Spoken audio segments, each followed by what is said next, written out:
Right, hey everyone, welcome back to the channel. So today's video is going to be a bit different. To be fair, every video on my channel is different. I haven't quite worked out what my YouTube thing is yet, but anyway, today's video is going to be about what is it like to live in Orlando, or what's it like to live in Florida, or what's it just like to live in America. So just from the off, I don't live here anymore, but I did live here. I lived here a few years ago. So today's video, I'm going to take you through, well, we're actually going to drive to the housing estate that I used to live on. I'm going to talk you through what it's like to live here, what it's like to work here, what the school system is like, what it's like to buy shopping here, and just take you around the area and show you it, and just talk as we go, just talking you through all the different things as to what it's like to live here. Just going to kind of take you through the different areas and show you what it's all about. So before we kind of get to this, I'll talk you through how I ended up moving here. So years and years ago, my wife and I, we had a kid. And then a couple of years later, we had another kid. During this time that we had this kind of, these two children, I was doing a master's degree. We built a 2-story extension on our house and lived in it at the same time. When my daughter was born, I was doing master's degree exams. It was like full on, a lot going on. And after that, I said to my wife, I just want to have a bit of a rest. I think, these last few years have been hectic. We've had 2 kids. I want to have a rest. So I've done too much, have a rest. Problem is, I can't rest, as I was saying. I just cannot rest. I'm someone who just cannot sit still. So about 6 weeks later, I was out on a bike ride. I was just driving through our village, and I thought, oh no, why don't we move to America? Right, it's a place I've always wanted to live abroad. I love the States. It's just a fantastic place to visit. Visited it loads of times, just really like it. Why don't we move to America? And then I think about 4 months later, we arrived in America. We moved to America. How did I get here? That's probably a question that people will be asking. How do you get a visa? How do you do all those things? It's quite a process. For me, I was able to do an intercompany transfer with work. I had an L1 visa, which meant that I could come and work out here. And that's a whole process you have to go through. You have to go through a whole application process. You have to go to the embassy. You have to do a whole bunch of stuff, security checks, all these things, just so you can get the visa to come out here. They make it really, really difficult for you. In my case, you basically have to prove that you are able to do a particular job better than an American. That's the kind of the going in position. And that's obviously really hard to do, because obviously there's a lot of people in America, and it's very unlikely that you are going to be better than every person in America at a particular subject. So what you have to do is you have to make it so that it's specific to you. So if you are the expert within your company at a particular thing, then there isn't going to be an American probably who has that skill, because you're the only one that has it. So that's how I kind of went into it. Plus I had my master's degree, so that helped me get out here as well. So all of that put together. And obviously from an American point of view, we were coming over here to pay taxes. So they're happy to get that revenue into the country. So we got our visa and we moved out here. One of the things you'll notice that is when you're driving, okay? So when I first moved out here, I just used my UK driving license. I'm sure if you're thinking of moving here, you've probably been here before and you've driven here, but there is no lane control here really, right? Every lane can overtake another lane. It's not like in the UK where you have a slow lane and a fast lane. Doesn't matter what lane you're in, you can overtake. So you've got to be really careful when you're driving, because people can be overtaking you there, and there's none of this kind of like getting up someone behind someone's car because they're not passing. They'll just pass you on any lane. And in some ways I quite like that, because the traffic just flows more freely. It doesn't matter if someone's just sitting in the outside lane. In some ways it's really dangerous, because you just got cars coming everywhere. So make sure that you're aware of that when you're coming out here and driving. Now, and then for Florida, what you then need to do is you need to get a Florida driver's license. So the test out here is much easier than if you had to do it in the UK.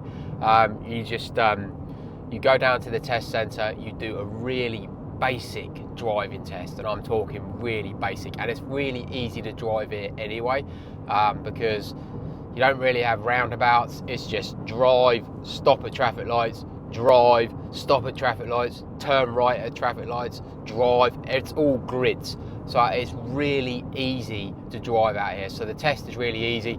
Then you get given your Florida driver's license, and that's actually quite a useful thing to have, because when you want to use ID anywhere, it's really handy to have an American driver's license. So example is we had residence passes for the theme parks. Okay, so you class as a resident means you get cheaper entrance to the theme parks.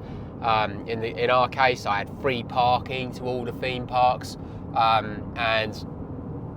in order to get that residence pass, it's much easier if you have a Florida driver's license, because you just go, look, I'm a Florida resident, can I get cheap entrance into this park?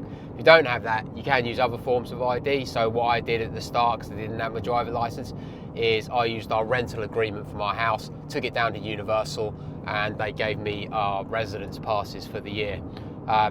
When we lived here, we just had residence passes for Universal, SeaWorld was the other one, because that was actually quite cheap. You paid to go in for one day, and then you could be a resident, get in for as many times as you want for the rest of the year.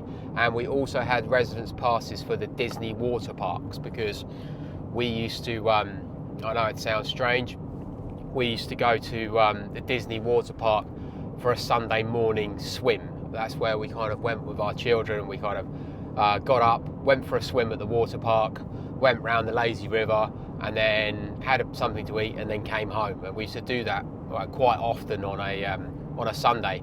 And one of the reasons I quite like going over to the theme parks is because when you're feeling a little bit homesick, because you can feel homesick after a while, when you're just constantly hearing American voices all the time, sometimes you just want to hear British voices, and you just want to see British people. I know it sounds weird, but going to the theme parks is a great way of doing that, and just getting back into, seeing more kind of British people around you, and just, it doesn't feel like home, obviously, but it makes you just, recall being at home. And it was always quite strange when we were on the lazy river, going around the lazy river, and you might start talking to British people, and they would say to you, oh, which hotel are you staying in? And you'd say, oh, no, we live here. We've just come here for our Sunday morning swim. And that's quite a weird thing to do. And that's the kind of story of how we got here. We're actually going to drive over to where we used to live, which is a place called Avalon Park, and it's in East Orlando. It's just east of Orlando. It's about 20 minutes east of the airport. It's about 40 minutes away from Universal Studios, about an hour away from the Disney park. So it's kind of quite a good location to live in. It's about 45 minutes from Cocoa Beach, just to give you an idea of the geography. So I'm going to go over there. I'm going to show you what the houses are like. I'm going to talk about why we moved to that particular housing area, and I'm going to talk you through the schools, because that's quite interesting. So let's go.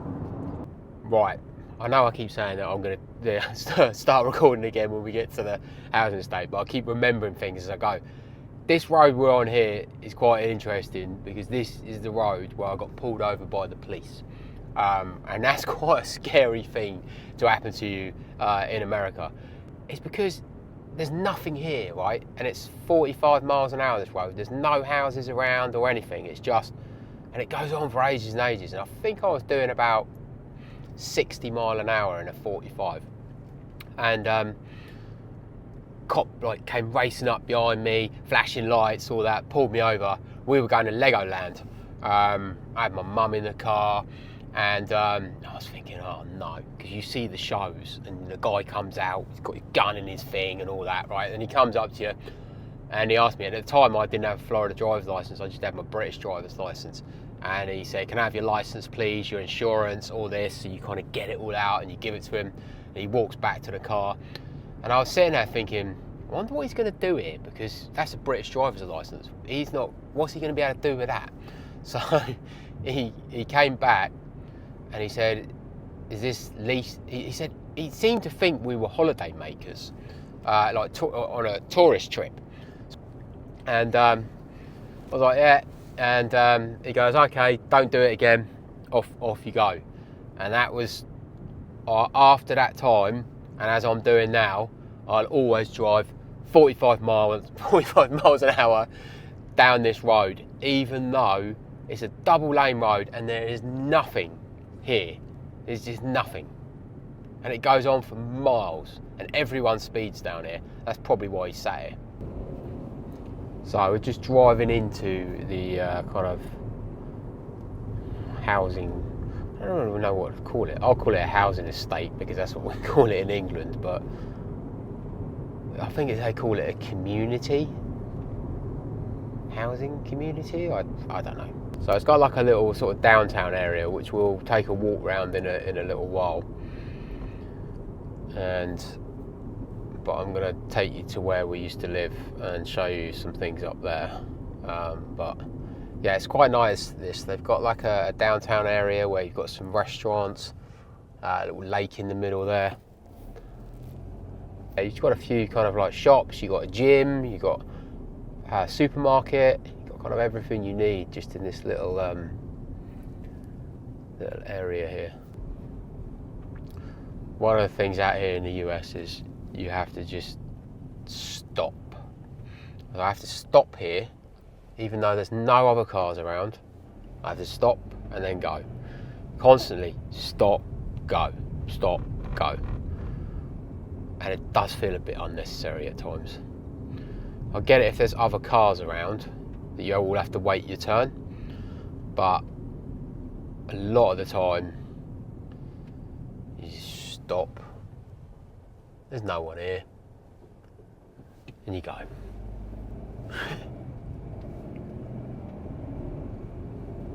Now, one of the things that this housing estate does have is a roundabout, right? You don't really get roundabouts in America, and obviously I'm used to roundabouts because we just grown up with them. But Americans, a lot of Americans, they don't understand how roundabouts work because they're used to the stop-start thing. And I used to have to drive around there every day, and you'd always see someone's confused, not knowing how to negotiate a roundabout. Right. What you'll notice with these houses here as we go through is they're not the traditional American houses where they have the big driveway out the front. And they've built this community so that you can walk to places, and it's quite unusual in America for you to be able to walk to your local town and get shopping and things. You typically have to drive everywhere. And one of the things that attracted us to this community is the fact that you could walk to the town centre, the fact that our children could walk to school or ride to school, because we obviously do that in the UK. It's quite rare in America that they do this. So on these houses, the driveways are out the back. So you've still got the big double garage, still got the driveway, but it's out the back. And they try to have this community feel where you kind of sit out the front of your house, you have chairs out the front, you talk to your neighbours, and they try to build this kind of like community like this. So one of the things that attracted us to it was because it was the closest thing that we could find to a kind of British community while we were trying to adjust to this way of life. And the fact that you could walk to a town centre, you could walk to school and do all those things was kind of important to us to help us to sort of transition into this new life. You'll notice there's a lot of American flags, and one of the things that Americans do have is flags outside their houses, which is kind of cool, I think. They're very patriotic here. Yesterday it was July 4th, so you'll probably see an additional number of flags for that, but they are very patriotic about their country, which I think is a great thing. To be able to be proud of your own country is a really good trait. Okay, so this was our house here. It was 2,800 square foot, and it was big for us. There's 4 of us in a family.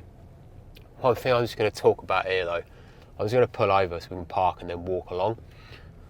Yeah, I used to park, so you'll notice that everyone parks on this street. If you're if you're on this side of the road, you park that way round. If you're on that side of the road, you park that way round. I didn't know that, right? So I just parked the other way. I came out of the house one morning, I had a parking ticket right outside our house.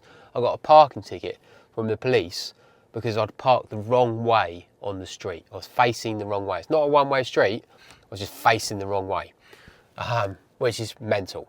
So what we're gonna do is I'm gonna park, we're gonna get out, we're gonna have a bit of a walk around. Okay, so when we lived here, we decided, you can obviously, we rented a house, and you can rent a house that has a pool. We're quite young children at the time, and I decided that I didn't really want to be watching them all the time if they were going to get in a pool. Well, the great thing about living on these communities is you get a pool at the end of each road, well, nearly at the end of each road. So you'll have a certain number of houses that within this area that have a key to get in to use a pool. What's great about that is it's a fully serviced pool. You don't have to do anything, you don't have to clean it, you don't have to do anything. You come down here and you've got a pool, you've got toilets, you've got sunbeds, and it's all there for you. It's included in your kind of what they call the homeowners association fee. It covers all of these things, and it was never busy. We were often the only people sat at that pool because a lot of people do have pools on their houses, so they don't go there. And we were down there all the time. Every night, I'd go down there and have a swim, and they'd play with the kids and that. And that's just something that's really nice because it's warm here pretty much all year. There's a few cold bits in the winter where you don't come down here, but the rest of the year, in the evening, you can come down here. What we used to do is we used to get a pizza from a local, I think they've got like a Domino's or something in that town centre. Go down there, get a pizza, come back to the pool, sit there in the evening, eating pizza, have a couple of drinks, and just walk to the end of the street, you're back home again. It's such a nice lifestyle.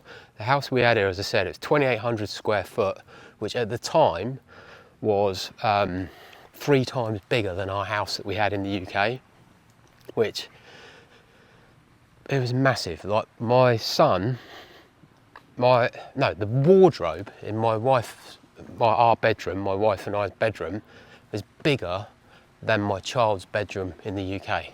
Just the wardrobe. I'll put a picture of it up there of my son in the wardrobe, just to show you how big that was. Our bedroom was massive. I mean, it's just ridiculous the size of the house here. So, and we could have gone bigger. We probably should have gone smaller because you've got to have air conditioning on all the time, and obviously you've got to pay for that. So something to think about if you're thinking about moving out here. Right, we're just going to walk over here. So this is the little pool area. So you get a little pool house. So you see like these houses here, they all have their own pools because they've got the cages on the outside. And I do think it's quite nice actually when your kids are a bit older to be able to sit out in the evening next to your own pool. So as you can see, oh, it's open. You can actually go in. Normally you need a key.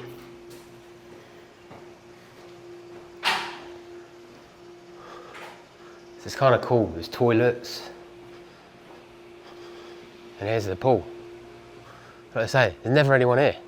I mean, this is Saturday today. There's no one here. And it's quite a decent pool. As I say, why bother having your own pool and paying for it and cleaning it and having to worry about your kids getting in it when you just come down here and use this? And like I say, it's just empty all the time. Now, one of the things you'll notice is the gardens are all really well kept.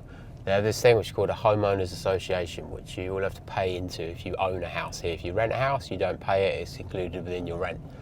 All of the gardens have to be kept in a particular way, and if you're not, you get a letter from the homeowner association saying fix it. Just so you see some of these houses down here. What I like about the houses on these estates is they're all different. In the UK, we just have a habit of building houses that look exactly the same. Everyone has to look exactly the same, otherwise there's a problem. Here, it's quite the opposite. Every house has to look different. So some of them are single story, some of them are double story. And these ones are quite nice because they back onto a lake. Quite a few of them back onto lakes here, which is nice, but also dangerous because there's alligators in those lakes, and that's something you have to watch out for, particularly if you've got pets. If you've got a dog, it can't just run around freely outside here, because there's a reasonable chance your dog will get eaten by an alligator. Yeah, or bitten by a snake, actually. Yeah, that's the other one. But as I say, all the houses are all slightly different. They're all different colours, different shapes, different sizes, and I actually like that. I think in Britain we should change the way that we do planning, because our housing estates that we build now are so dull. Every house looks the same, and the council try to make it so that all houses look exactly the same, and any modifications you make to your existing house has to be the same as all the other houses. It's just a bit nuts. Some of these houses around here are quite nice. They're some of the bigger ones that are on this estate. This one's quite nice. The other thing with these houses though, the build quality on them is awful. Like the insulation is poor, so you lose all the aircon, it all goes out. I remember once that's a nice one.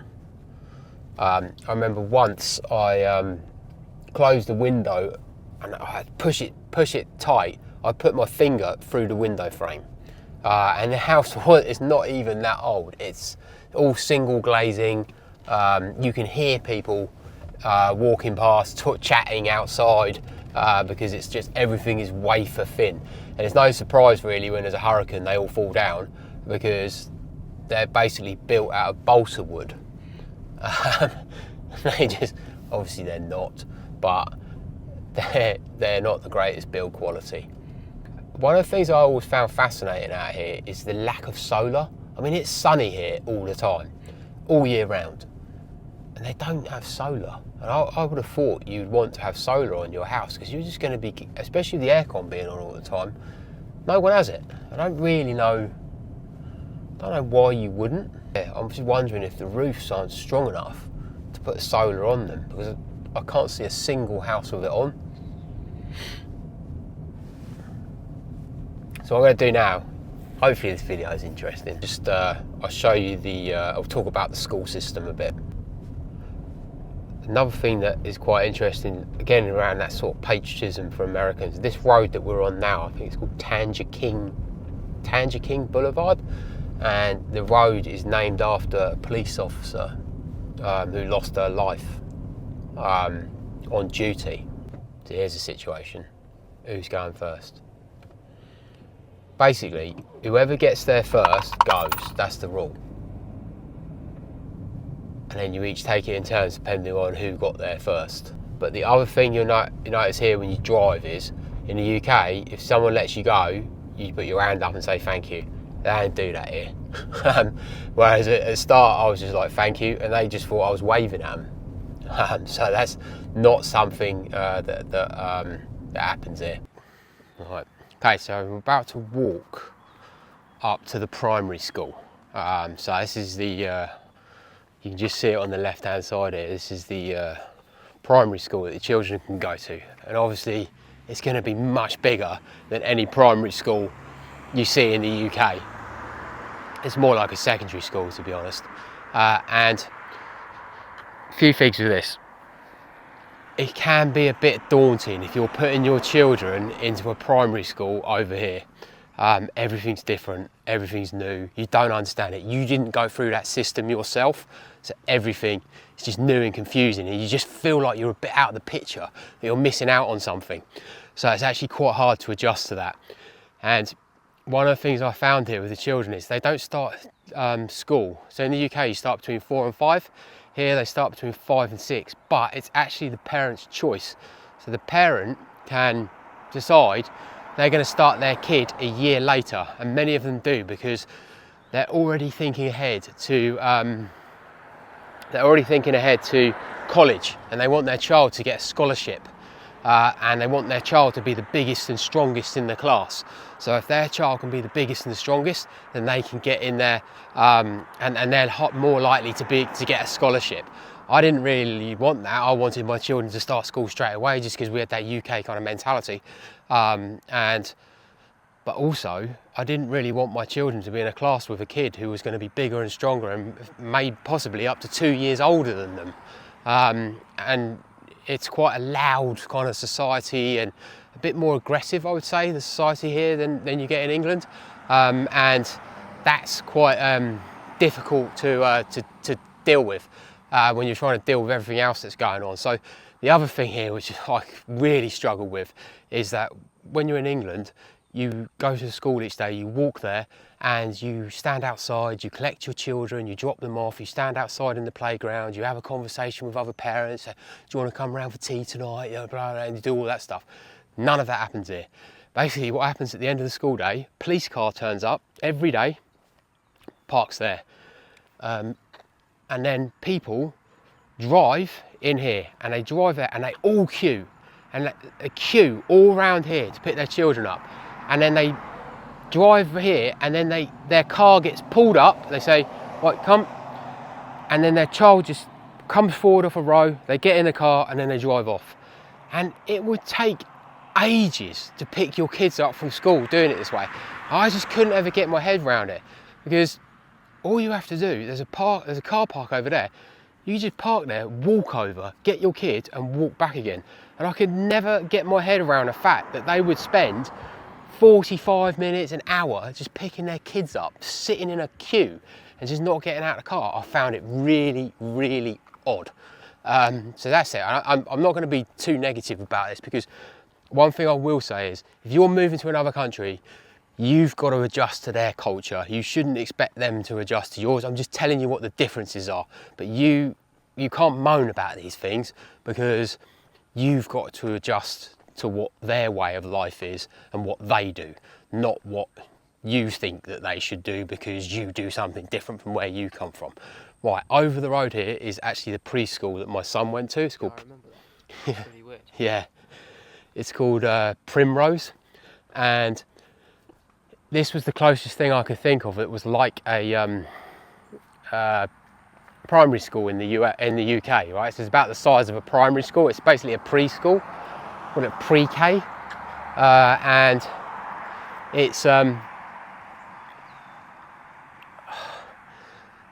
another. I sound like I'm being negative, but something else happened when we moved here. 2 weeks after we moved here, we were just getting in our house, getting all stuff sorted, and a major incident happened in a US primary school, probably the biggest one that's ever happened. And I won't talk about specifics because this video will get taken off of YouTube, but I'm sure you can imagine what happened in a school in America. And we obviously arrived, and we were looking for schools for our children, and we went over to this place, Primrose, and they started to tell us when we went in there, and it might have been because it was just front of their mind, they started to talk to us about their lockdown procedures, about how if someone comes into the school, this is what they will do, this is how they will protect your child, this is the mentality of someone who may come into the school, and what they might do and how they may act and what your child will be asked to do. And you know, we were coming from the UK, we used to the UK primary system, where you go into a school and they tell you how they're going to educate your child, not how they're going to protect your child, which that kind of just really scared me, to be honest. It's one of the reasons why we ended up moving back, because it just scared me too much. And again, this is their culture, that's what they have here. You've got to accept it if you're going to live here. But for me, I just found that was just a bit too much. So as an example, my son had to do this thing, which was called Quiet as a Mouse, where all the children, they would do it was like a fire drill. They'd all have to practice going in and sitting quietly in a room. So they'd all have to go into a little room and sit there and be quiet, because they were basically hiding in case someone had got into the school. That just was just too much, really, for me. It just really scared me. The other thing that was interesting here is that at 5 years old, the children still nap in the afternoon. So they'll go for a nap in the afternoon for about an hour, 2 hours. Obviously my son wasn't used to that because he hadn't napped for, you know, your children stop napping in the afternoon in the UK from about 3, if even less, to be honest. And over here, so he was just sat there, and they said, well, you're just going to have to sit on this mat. So he had to sit on a mat and read a book while all the other children slept. And that was kind of weird, to be honest, for us, you know, not for Americans, because it's normal for them. But it was just another thing that just made it a bit more difficult. When you're going through all the stress of moving somewhere, and then you're going in there and they're saying this is how your child's going to be protected. Your child's going to have to sit on this mat. It felt like a bit like a prison, you know, where you had to sit on this mat on the floor. And we said, well, can't he do something else? Can't he? They said, well, he can just sit there and read a book, or he can try to go to sleep. And that just kind of was a bit weird. Anyway, that's the school system. And obviously, once you get through primary school, then you go to secondary school. There is a secondary school over here. But again, I know I'm sounding negative, but while we were here, there was another incident where a child wrote on the mirror of the school over there. I'll see if I can find the news article for it. Yeah, there was another incident of what she was going to bring into the school and what she was going to do to the students in the school. Again, it's another one of those things, but this is quite a nice community, and it's quite sort of middle class community. But as I say, that type of thing is in the conscious. But what happened after that major incident, that I went into work because I was a bit shocked by the fact that we'd been here for 2 weeks and there was a major incident in a primary school. I went to the guy in the office next to me. I said, what do you think about this? It seemed like this is really bad, you know? And he was just so calm about it. They're so used to it. He said, if you think about it, the chances of think of how many schools there are in the US. Think of how many students there are in the US. The chances of your child being involved and being impacted by this is tiny. And he's right.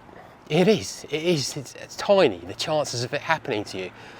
But it's still there in your mind, and it just kind of, yeah, they're just so used to it. It's just part of their lives. And obviously that's a bit alien when you're moving over here. So this is something you see quite a lot about here. CVS, really useful shop. CVS pharmacy sells, as obviously as a pharmacy is where you get your prescriptions from, but they sell drinks, they sell clothes, they sell everything in there. And it's actually a really useful shop. It's normally right next to a Walgreens. They're the same shop with a different label on the outside. But that's actually a really local sort of convenience store to have.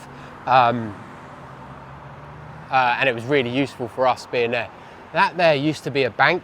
And that's what I was going to talk about, is the fact that they used to have banks everywhere, and they still do have banks everywhere. When I had to go and open my bank, I had to go and speak to the bank manager and sit down and have a conversation with them, which was a bit alien for me. And the banking system here, you do find it is a bit behind Europe, and that's a bit interesting when you first come here. So things like chip and pin,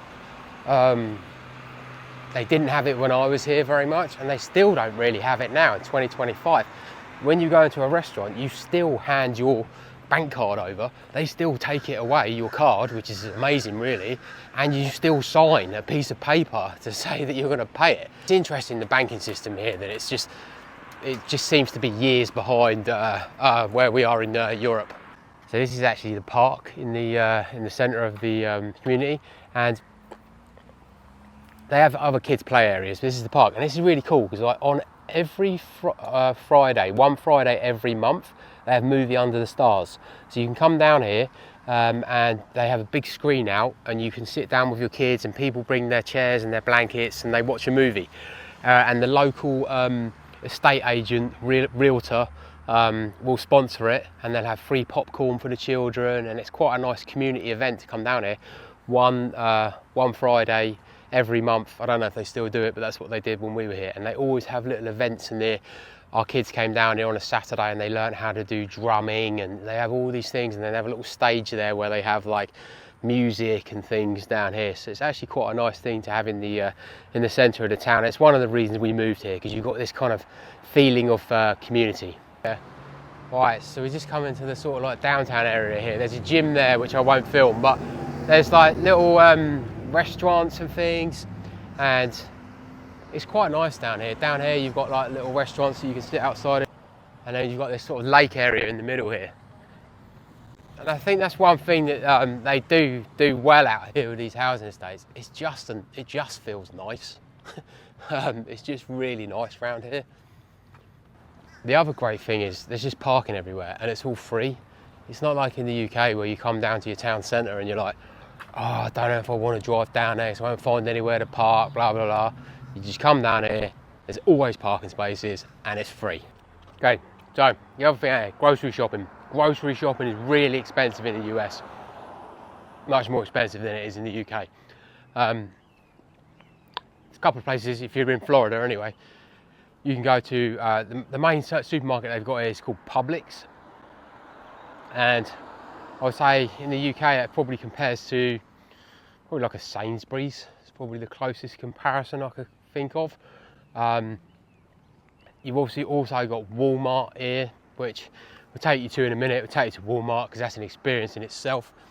Walmart is obviously a lot cheaper. Publix tends to be more expensive. And you've also got Aldi and Lidl, I think. There's an Aldi just up the road. I think we're going in there and have a look in a minute to see if it's similar to what we've got in the UK. But I would say in general, shopping is really expensive. If you want to buy junk food, it's really, really cheap. But anything mildly healthy, like fruit or, I mean, healthy cereal, you struggle to even find healthy cereal. Another thing you'll find in America is people don't really walk out here. They drive everywhere. So our kids rode their bikes to school. No other kids rode their bikes to school. It was really unusual. They were the ones that are kind of the outliers. And again, it's the same guy who had asked about the other stuff at work. I was like, no, I said to him, no one walks anywhere here. He said, he was very blunt, this guy. He basically just said, people who walk out here are seen as poor. So you'll find that in a lot of places there aren't even any paths, but at least here there are paths. They're trying to encourage people to walk. But yeah, but he was saying if you walk, you're poor, which is kind of odd. But anyway, here's Publix. We're going to take a look in there. We should have a quick walk around the supermarket. Now, when we were here, we were quite lucky because this supermarket had a British section in it, so we could still buy things like Weetabix and things like that our kids were used to eating, because you cannot get healthy cereal, or you struggle to get healthy cereal here. They always have loads of cakes in here. I just love all these cakes. It's probably not a good idea to come in here hungry.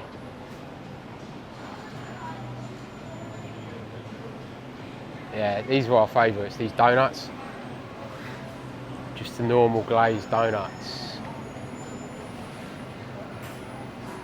The other thing you can get in here is takeaways. They do subs in here, like Subway, and then they also do chicken.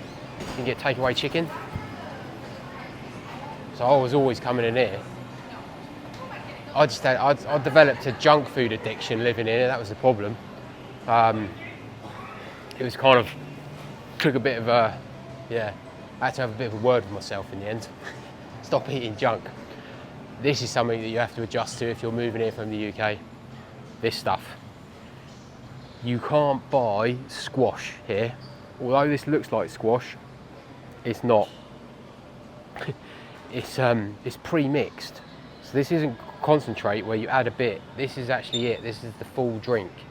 And most of it is loaded with sugar. You gotta be careful. 25 grams sugar. Includes 23 grams of added sugar, which is 46% of your daily value.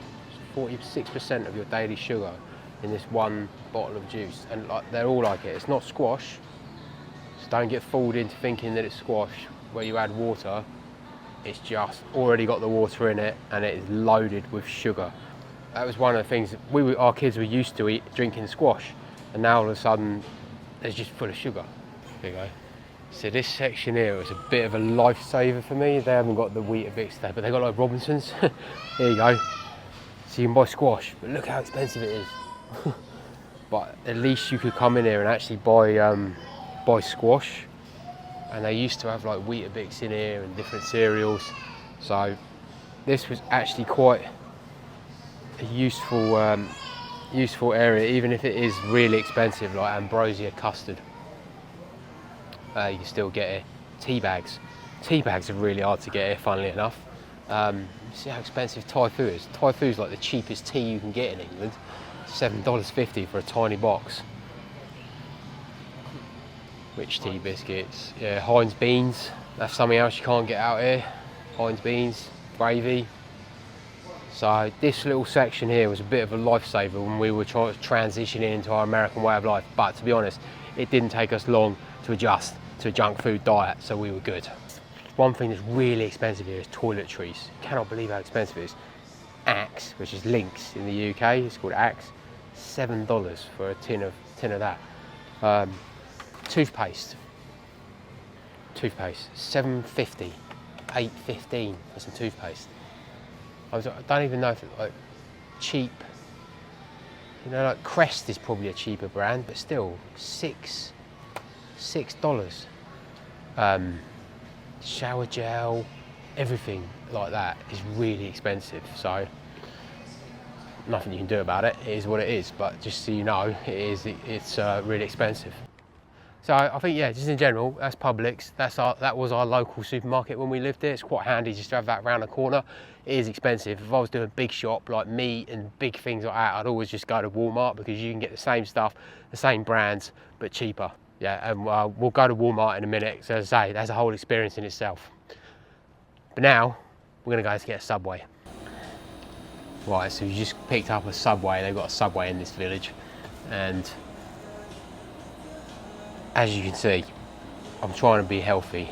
We've got fruit. Is that healthy? Is Subway healthy? So there's salady things in it, isn't it? It's kind of healthy. It's better than a burger, I reckon. But this is one thing you do have to watch when you live out here. You've got to watch what you eat, because you can easily slip into not a very good lifestyle. A lot of things have sugar in it here. The bread has sugar in it. Everything has sugar in it, and you've got to really watch that. And when you go back to the UK, everything tastes bland because it's not sweet anymore, and you have to adjust back into it. But yeah, you've got to really watch yourself out here with the kind of things that you eat. I know I'm just about to eat something, but yeah. Right, a couple of things. Another thing you got here, which is really cool on this estate, is tennis courts, which are included for free as well. You can just go in there. You've got this like wall area here, which is like a little sort of, it's almost like a squash. What do I say, squash? You can go in there and just hit a ball against the wall. So if you want to play on your own, you can just come in, just smack a ball against the wall, and that's actually pretty cool. And then the other thing out here is, if you're going to bring your dogs out here, they've got a little basketball court as well, which you can use, and then proper tennis courts, which I'll show you in a minute, just beyond there. The other thing out here is if you're going to have a dog. Now, if you're going to bring your dog out here from England, we didn't do that because we didn't have a dog at the time. It's going to be really hot out here for a dog, to be honest. But and you can't just do like you do if you're not. You can't just have them off the lead walking down the road. There's lakes everywhere of alligators. So what you have to do is you have to bring it into this dog park. Tiny little area to run in. This tiny little area here is the only area where your dog is allowed off the lead. Anywhere else on the estate, the dog has to be on the lead. To be honest with you, it's too hot to be having a dog that's running around everywhere. So I get it, but if you're used to just being able to walk out into the fields and stuff like that, into the park with your dog, you can't do it here. So it's quite cool. You've got these basketball courts here, and this is where a lot of the kids hang around.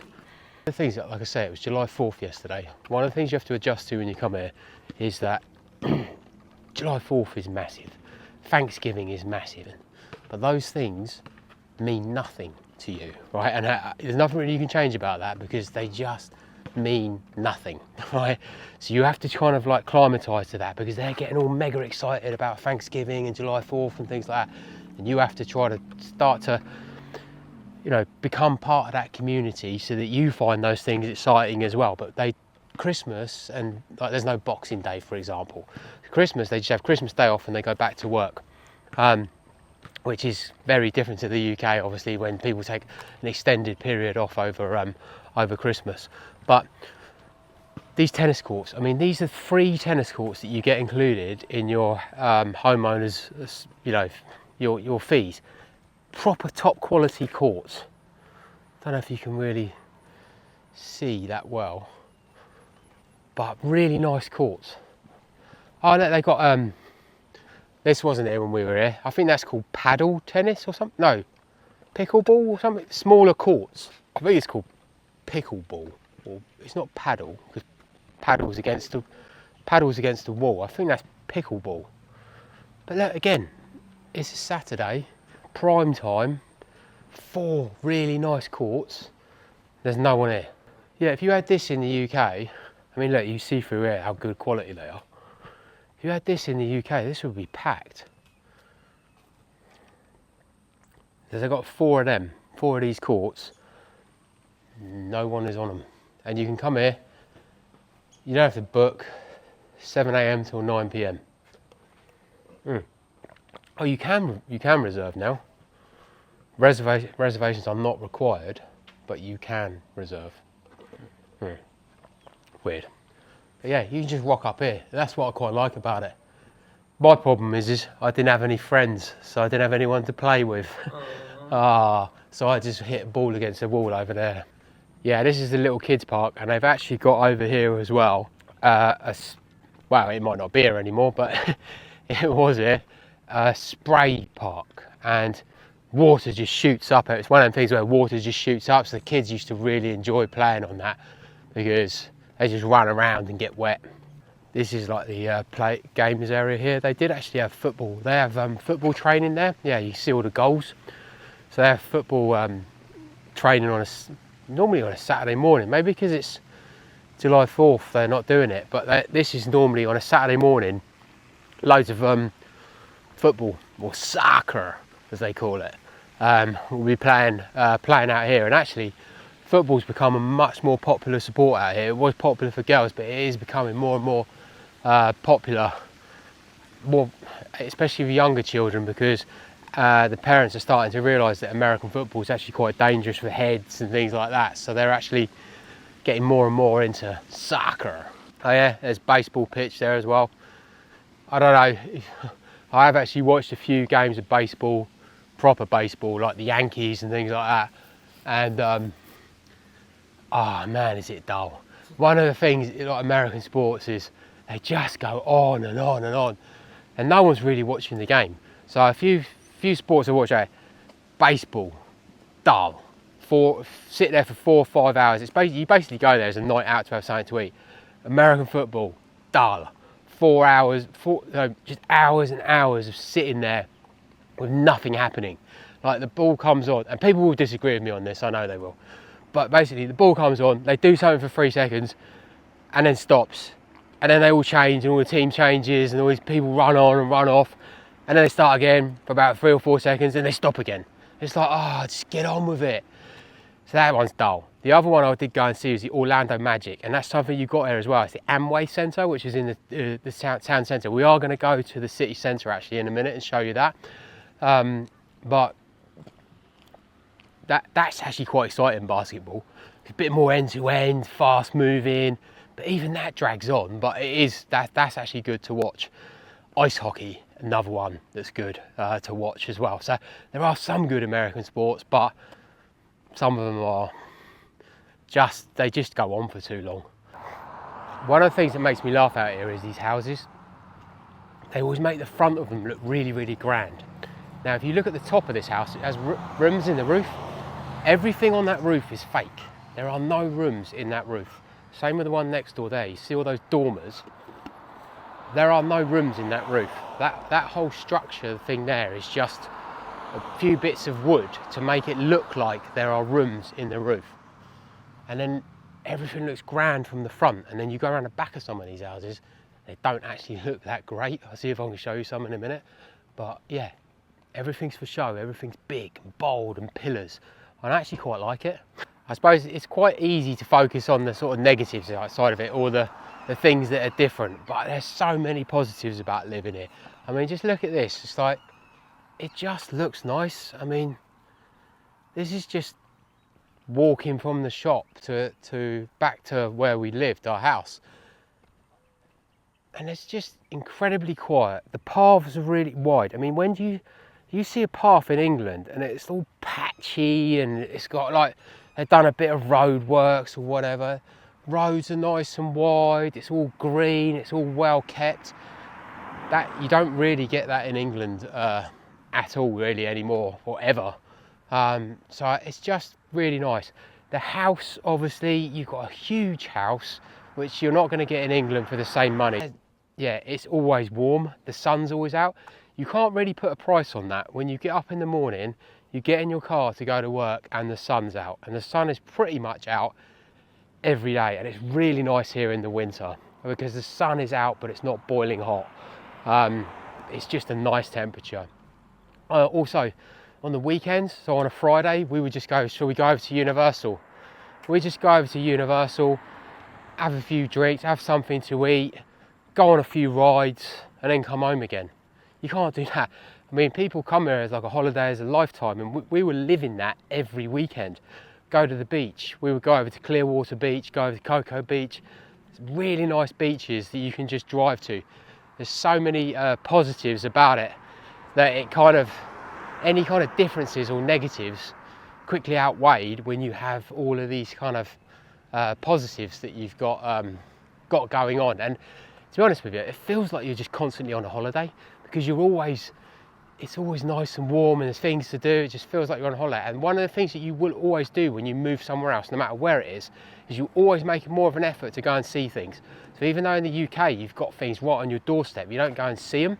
But out here, because everything's new and different and you haven't got loads of friends around you, you don't have to go and visit your relative here or do that there because it's just you and your family. So you just go, right, we'll go here today, we'll go there today, we'll do this today.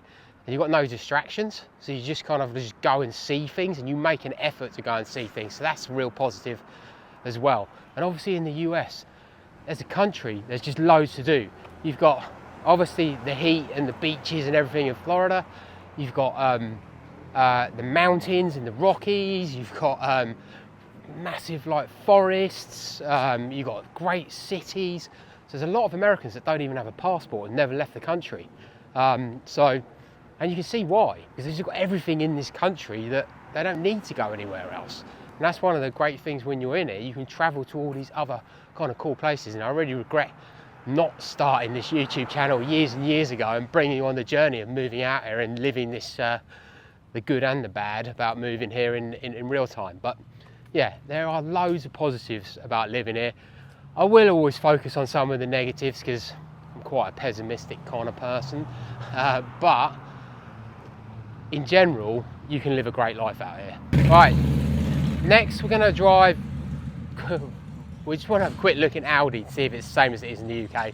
I don't know, we're going to check it out. Then we're going to Walmart. Then we're going to go to downtown Orlando, so Orlando city centre. It's some of these are the kind of things that you do when you're not just here on holiday. So the city centre area of Orlando is actually really nice.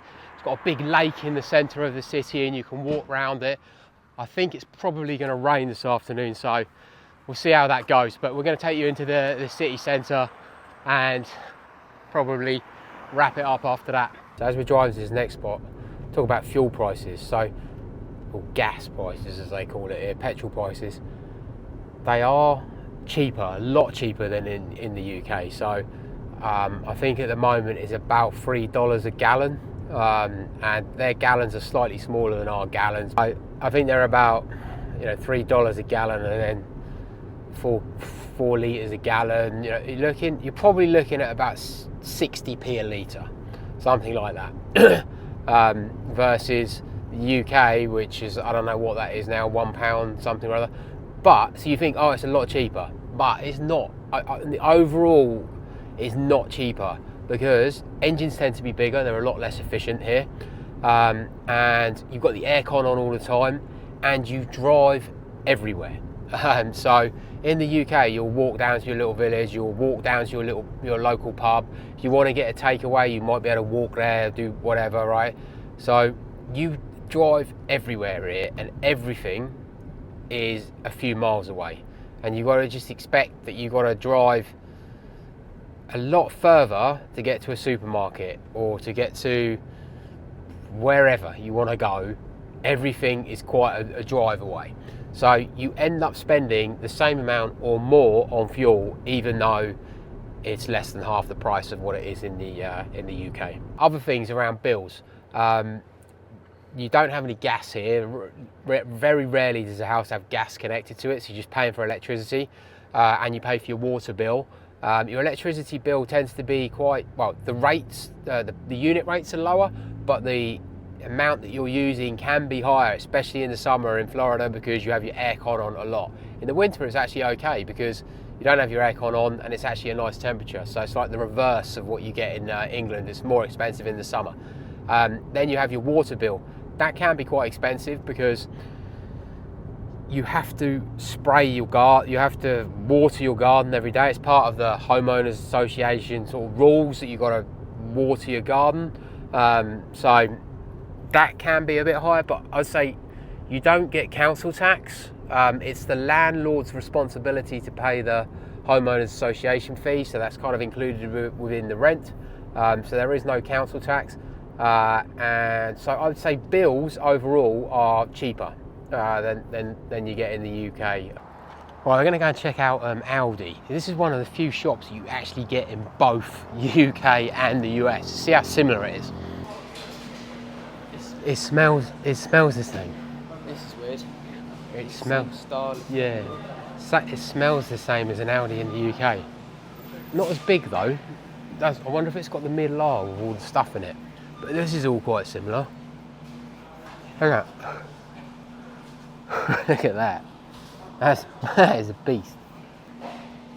This is all quite similar actually. So I suppose if you want to shop somewhere that's kind of familiar, come to Aldi. Look, they've got cool cereals. Let's see. Healthy cereals. Right, this is what gets me, right? I used to eat this stuff. Raisin Bran, but each individual raisin has got sugar on it. Like, everything's got sugar on it here. It's really hard to get Raisin Bran, Sultana Bran, but without sugar on them.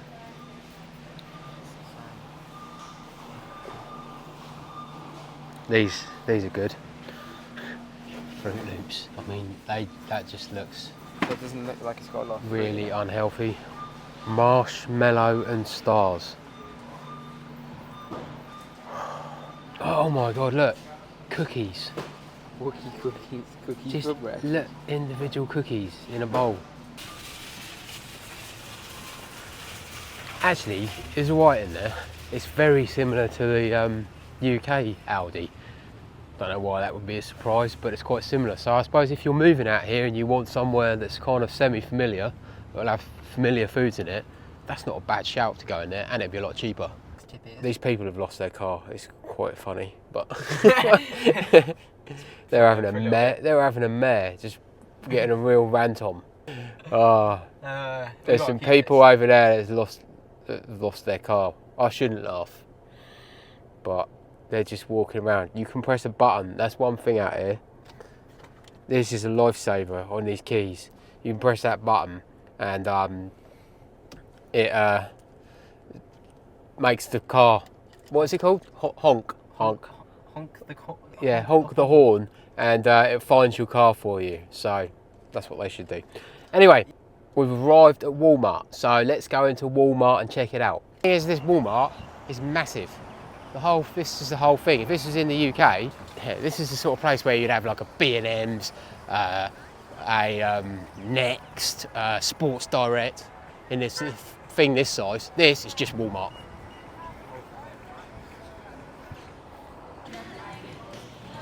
And prepare yourself because it is mayhem.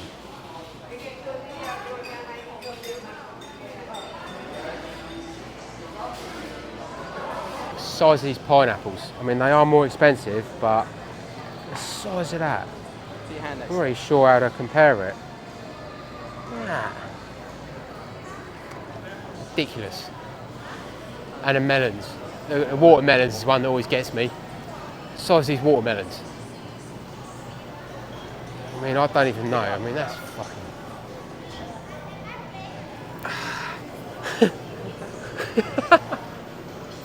That is ridiculous.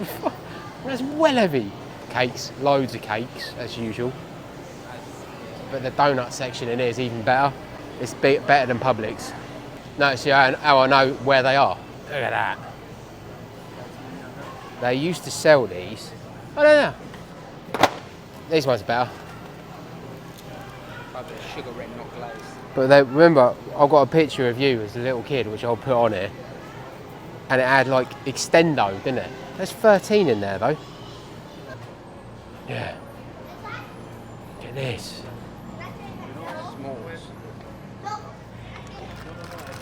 This is cereal in a bag. Reese's cereal, breakfast cereal. Fruity Dino Bites. These look pretty bad. Frosties are healthy out here. So I suggest if you're going to move out here, you can find healthy cereal, but it's quite hard. Donuts. That's what I was trying to work out. No, I think it's glazing. Do not miss.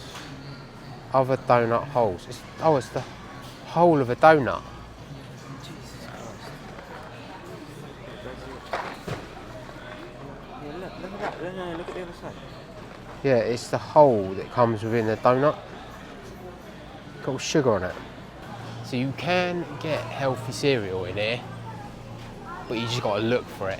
And obviously if you've got young kids and they're coming in and seeing all these colours and things like that, you've got to try to avoid them wanting that. Why is it like that? That's weird. Stop kids getting it all. Shopping at Walmart. If any assistance is needed, please contact one of our store associates. Weird. Let me try again. Thank you for shopping at Walmart. If any assistance is needed, please contact one of our store associates. Ooh. Be careful, they're going to come. Never seen that before. Yeah, there's so much stuff you can buy in it. They call it the everything store. Bit like Amazon. It's the bricks and mortar of Amazon, basically. Some of the TVs you can get in here. Electronics. I mean, it's not really a lot different to an Asda. It's just on a much bigger scale. All these bikes I've got. This is the sports section where they've got like camping gear and things like that. Oh, another thing down here which is quite funny. Yeah. You can get your car tyres changed. And you've got to be careful down some of these aisles because there are, it's this next one, got to be careful, don't film this. There are obviously things in here that you wouldn't necessarily expect to be in a supermarket. Yeah, you can get your car tyres changed here. And car maintenance, you have your batteries done, your oil changed in the supermarket. Paint, and you can actually they can actually mix the paint for you as well, like they do in B&Q. You know, we really see that it's a lot bigger than an Asda because you can get your car tyres changed, you can get all the stuff you can get in B&Q, you can get camping gear, you can get barbecues, you just get everything in there. The other thing they have a lot of out here is medical stuff, and it's called different names. So paracetamol, ibuprofen, those sort of things, they're called different names. So you can just go on ChatGPT and do a conversion and it'll tell you, but they've got a lot of medical stuff here. Every time you put the TV on, there's an advert for medical stuff. Some of the side effects of these things that they have to explain on the advert are just mental. Oh look, you can have a caricature done. You can have a caricature done in Walmart. Just what you always wanted when you come to do your shopping.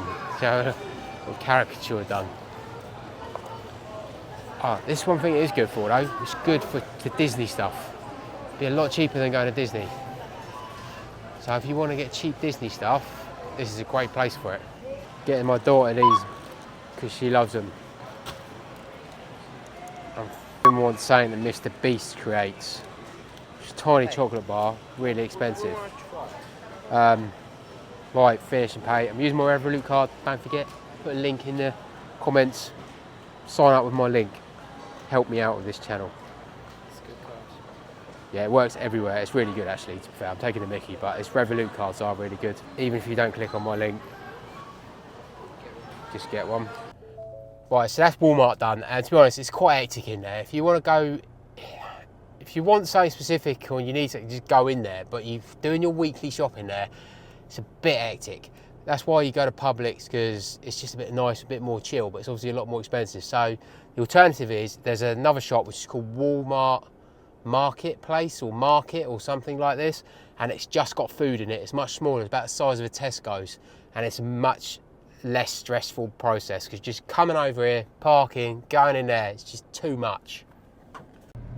Okay, we're going to take a bit of a drive down to the downtown Orlando area, and while we're doing that, I'll show you a bit of the scenery, and I'll talk about some things. What is it like to work out here? So if you're working in an office like I was, it's kind of similar to Europe. I will say the work ethic in America, they work a lot harder, I think. Work more hours than we do in the UK. You get a lot less holidays in the US. I was fortunate. I took my UK holidays, and I kind of they allowed me to have my UK holidays in the US. So I actually got the best of both. I was very lucky. But if you're an American and you're joining a company, you might only get 10 days holiday per year. Which is nothing compared to what we get in Europe. Normally in Europe you're getting 20, 25, some people get 30 days a year. So if you're moving out here and you don't have that benefit like I did, you got to expect that you're going to be working a lot more and you're going to have a lot less holidays, and that's just the kind of ethic, you know, the way that they work out here. The other thing with American society is, or way that you work in America, is you can get fired on the spot. There's none of this kind of when redundancies are made in the UK and they go through a consultancy period and they interview and they go through this whole thing and then you get a big redundancy payout. It's not like that here. You turn up on a Monday, they can say, right, clear your desk, you're gone, and you're fired, and you just have to get another job. In the same token, you can walk into work on a Monday and say, I'm leaving, and just walk out. Right, so it's very different to what we have in Europe. The other thing is the health system. That is a real significantly different to Europe. I'm pretty sure if you're going to move here, you know this, but you don't have an NHS here. You have an NHS in the UK. As much as people moan about the NHS, when you move out here, you will miss it, because it is, I would say in general here, the healthcare is better, but getting it's like a business here. The whole thing is built around health insurance. So when you join a company, you will be given health insurance. If you do not have a job, your whole family cannot get medical care, or it's incredibly expensive, like thousands and thousands to get medical care. So you need to have a job the whole time you're here. I've had people who work for me who I've had to let go, and their main concern was not about losing their job, it was about losing their healthcare, because all of a sudden their wife, their kids, as soon as you get fired, they no longer have healthcare until you get another job, and that is a real nightmare. Now, when I was here, we had healthcare, and we needed to use it a couple of times. Once was for my daughter, and when you're in that situation, your daughter's ill, and you're like, right, what do we do? Where do we go? Is there a doctor's surgery? And we ended up going to this emergency. It wasn't like a hospital. It's like an emergency centre or something. It's called. She had this real high temperature. She was coughing. She's really kind of ill, and you go in there. And honestly, it takes longer to sort out all the forms on all your insurance. Do you have this insurance? Who's your provider? Is it in network? This is the other thing they have. So you'll have an insurance provider. You have to go to one that's in network, so one that's aligned to your insurance provider. You get there, you have to fill in all of these forms. It took us probably about half an hour, 45 minutes to fill in all the forms. And then we spent 5 minutes with the doctor and they prescribed us something and off we went. But it was a mission. Another time, I had to actually go into hospital while I was here. And I got in there and immediately they wanted to do all these tests. They put me on this bed, they got all these equipment, they brought all these scanners in, and I was looking at it going, why are they doing all this stuff? It starts to worry you. But I learned afterwards, this is how they make their money, because they bring all this stuff in, they do all these tests, and that's kind of how each test that they're doing, it's more and more money that they take from your insurance company. And when you join a company, you'll have all these different healthcare plans that you need to fully understand. So in my case, they said, we want to keep you overnight. And I was thinking, there's not that much wrong with me, and I hate hospitals, so I thought, I'm not staying here overnight. And then I asked the guy, I said, if I stay here overnight, how much will it cost me individually? And he said, and they worked out, it was going to cost me $2,500 individually. Even though I had health insurance from my the company that I work for, it was going to cost me, they call it out of pocket, $2,500 if I stayed there that night. I said, I'm not staying here, I'm all right, I want to go. And the whole thing just feels like a business, you've really got to watch it. You've really got to understand the every component of the health plan that you have, what you pay for, what they pay for, what the insurance company are going to pay for, what's covered in your policy. Because if you don't understand that, you can get caught out, and you could be thousands and thousands just for something very basic. You could be thousands of dollars, out of pocket. So the healthcare system here, it takes some getting used to. The other thing is taxes. So income tax, that's different, and I actually preferred it, the US system. So regardless of how you're employed, so in the UK, if you're self-employed, you have to do a tax return. If you're employed, in general, you don't have to do one. Some people do, but over here, you have to do a tax return regardless. And what happens is you earn money, and then your company holds some of that money back based on what you kind of tell them your situation is, and then you pay you basically, they store it all up for you, and then they send that to the government, and then they pay it. At the end of each year, you have to put in a tax return, and what's quite good out here is that, so my wife wasn't working out here. We decided we need you to bring up the kids to help them settle in, so she didn't work. She could work on her visa, but we decided we didn't want to. So we could actually do a tax return based on a joint return. So it meant that I got all of her tax benefit as well as my own. I messed that up. So my wife could have worked, but she didn't work, and we decided she was going to stay at home. So it meant, anyway, I got her full tax benefit. So when you do your tax return, you end up putting in your return, and then you get a load of money back, because it's like you've almost withheld too much. You can claim for so many things on your tax return.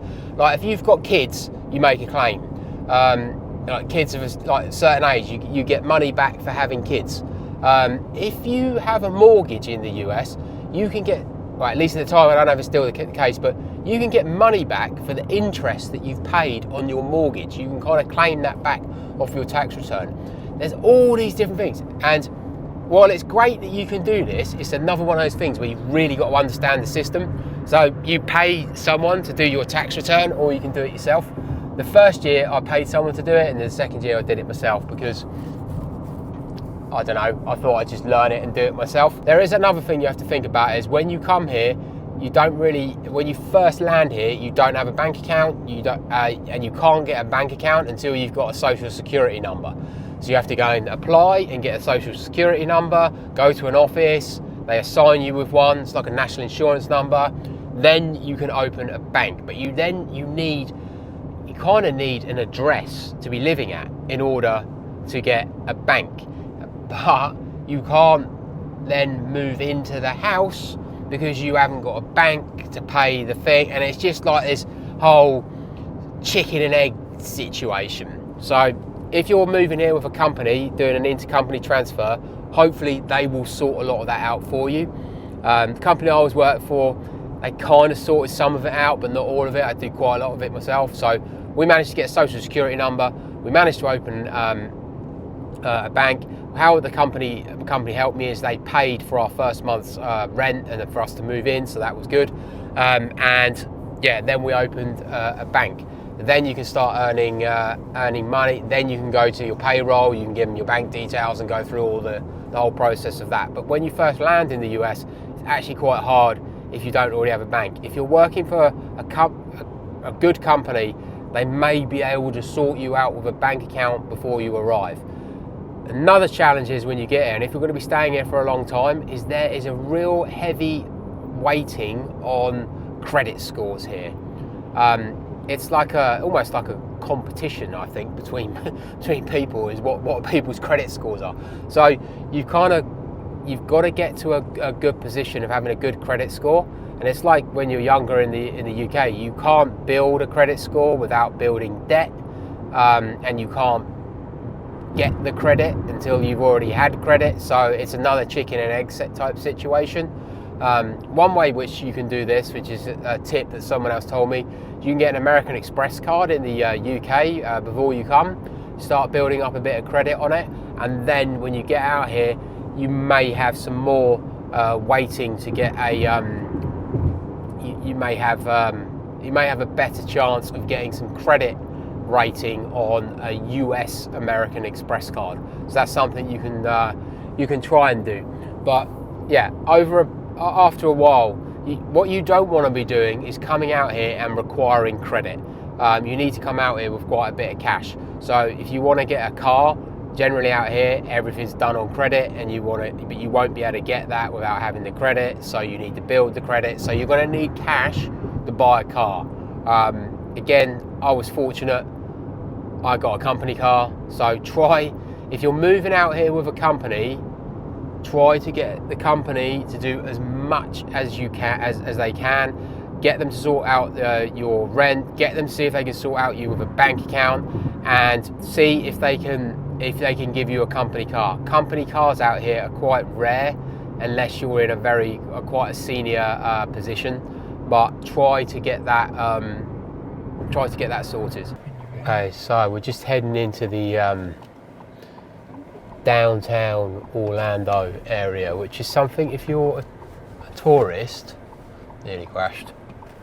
If you're a tourist and you come in on holiday, you probably don't come here.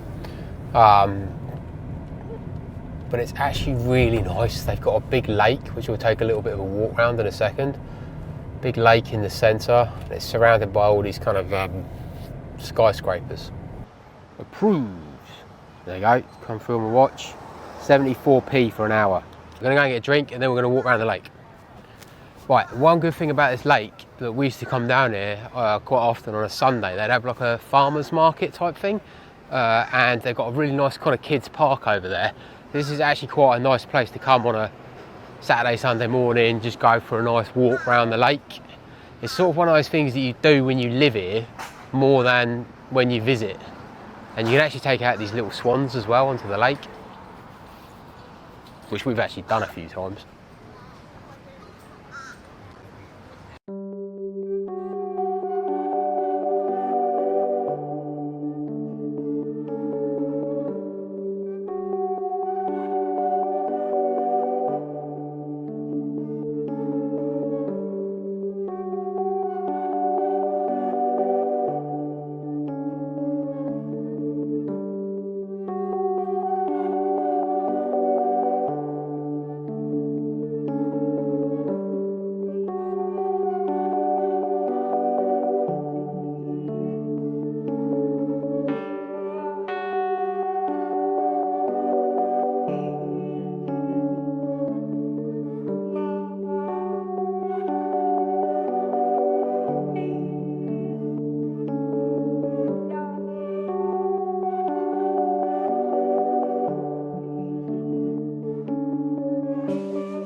How nice is this?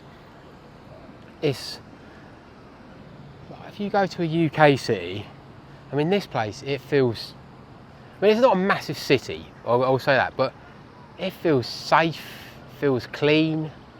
It's cost us 75p to park right in the middle of the city, right next to this lake.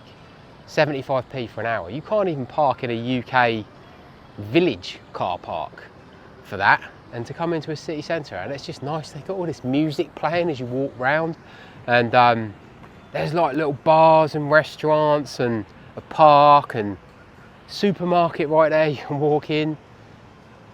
It's got a real nice feel about it. I like these apartments here that overlook this lake, and it's just not busy. It's Saturday today, and I've been here loads of times, and this is probably the busiest I've seen it, and there's hardly anyone here. So yeah, this is downtown Orlando. So it's somewhere that you probably wouldn't visit, but it's the type of place that you would visit if you lived here. Now we're going to go to one more place, another housing estate, and then we're going to wrap up the video. So this next area that we're going to go into, and this is more specific if you're going to move to Florida, it's called Baldwin Park. It's kind of what Avalon Park was modelled on. It's got the similar kind of feel of like not the big driveways out the front. This is actually only 3 miles from where we just were in downtown. And it's really expensive to live here. I looked at this when we moved here, and it's mega expensive because it's so close to the downtown, and I don't know why it's really expensive to live here. But it's got a really nice, and I've got to see if I can find it, downtown area with like loads more bars and restaurants and a huge kind of lake. But if your company's paying for stuff and you can get them to do it, get them to pay for you to live here if you're going to work in Orlando, because this area is nice, the schools are really good, and it's right near downtown, so it's got a very sort of similar look with the shops and things.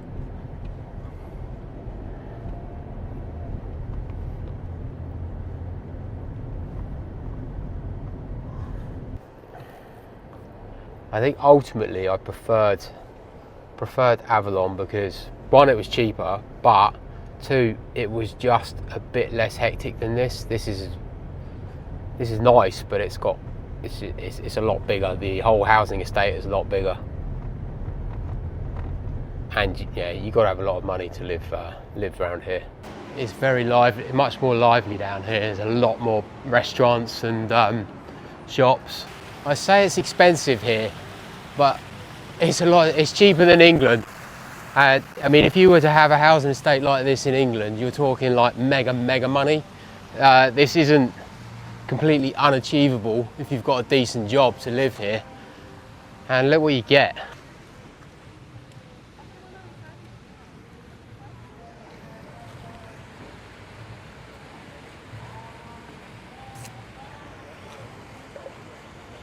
So hopefully I've given us sort of like positives and negatives. I haven't focused too much on the negatives. So if you're going to move here, move to America, you've got to understand that they speak the same language, but culturally they're very different to us. And if you're going to move here, you've got to adjust to that culture. As I said before, you can't expect to come here and put your culture on things. Well, you can try to do that for some people, but I think you've got to move here with an open mind, and you've got to be willing to change the way that you're thinking about things. But hopefully I've given some positives, the positives and the negatives, and I think overall, if you get an opportunity to come here, take it, because you don't get many opportunities to move abroad. And if you get the opportunity to move abroad with your family and do something different, take it. Hopefully you've enjoyed this video. Thought I'd just end it here. Please like, subscribe, join the channel. I don't really know what's going to be on this channel. Could be anything. Next week I might be doing something related to DIY. But today we're in Florida. Hopefully you enjoyed it. If you've got any questions, if you're moving to Florida, you're moving to the US, put some comments below and I'll try my best to answer them for you. Hopefully I've covered all the main points. But have a good day. I'll speak to you soon.